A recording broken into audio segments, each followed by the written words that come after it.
Today my guest is Mike O'Dell. Mike is currently running his own consultancy, Profitry. It's a consultancy that helps SMEs to effectively manage the interface between people and process. This comes after a long, excuse me Mike, a long career, a successful career in HR roles in some leading brands, O2, World Remit, William Hill, Colt.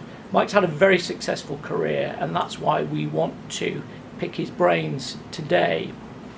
Welcome, Mike. Thanks, John. You've done the GC Index, thank you for that, and you have a very strong Playmaker profile, and our task in this video clip is to understand the skills that you've learned and acquired down the years that has underpinned your success in the corporate world as a Playmaker. Give us a view of what you see as the essence of the Playmaker. What's their core, if you like? There's three or four things I think that could break down, or I'd break down as being key for that. I think the first one is to be clear about, when you're working with a team or with a group of people, be clear about what it is you're trying to achieve. And that may sound a bit more strategy implementary, but actually is crucial if you're going to be an effective Playmaker, because you're all working as a group of people to get something done. Understand what everybody can contribute to whatever our goal or goals are. And I do that by asking questions, understand what they want to get out of things, what they want to do, what they want to achieve, how they want to achieve it, and then you understand the component members of the team and what their motivations are, and then by letting them achieve those things in pursuit of whatever the outcome is, they feel way better about it and want to do it over and over and over.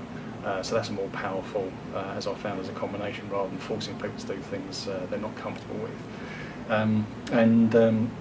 I also think it's absolutely critical to give people the space and the autonomy and the responsibility and the ownership to get their parts of the task done, and to make sure then that we regularly touch base as a group to share information, to understand how we're progressing, share frustrations, share blockages so we can jointly overcome them, and basically work then as a collaborative team. So I think that's key. And then the final bit, also knowing how to stimulate action. Now, some would say a Playmaker operates through consensus, and I think to a degree largely I do. But I also think there is a place for conflict. I quite enjoy a bit of conflict, but I'd only use that where it needs to be used. And that's really to challenge people or the group to understand what needs to get done, and to make sure that we are pushing ourselves as hard as we can do to get the best possible outcome. But what I've learned over time is that to get something done, you always get it done better if it's a collective. If it's a set of brains, there's a set of energies. It's a different way of looking at things. There's a huge element of trust in this, Mike. Yep. Just from that comment of giving people the freedom to perform, freedom to shine, there is a degree of risk in there. There's both of those. How do you learn that trust bit, or have I got this wrong? Is that not what it's about? What? No, I mean it's definitely, there's risk, and so you're dumb to take a risk if you haven't done some risk assessment. Yes. Right? And I'm not talking about in the strictest sense of auditing that.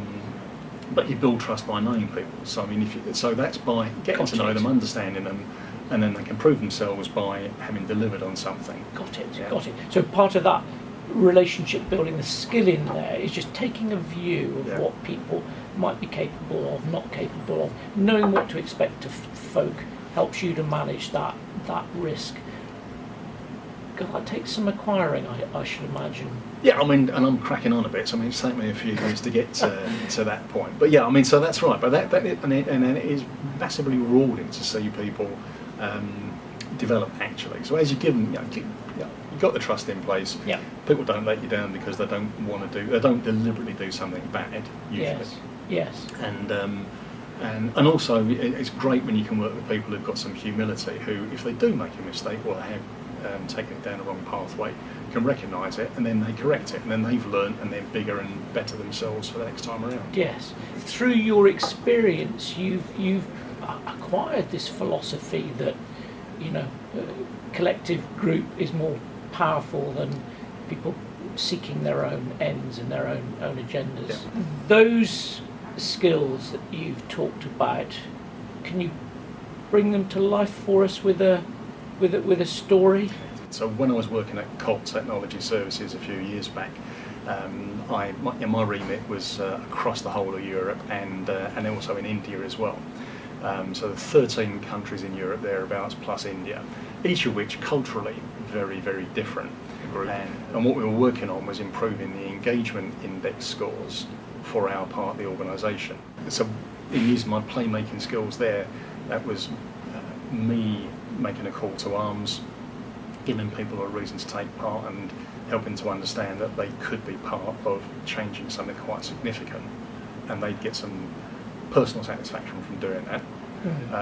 And also that it was going to be better for the company because, you know, there's a lot of evidence that suggests that higher engagement scores drive better performance from people in the company.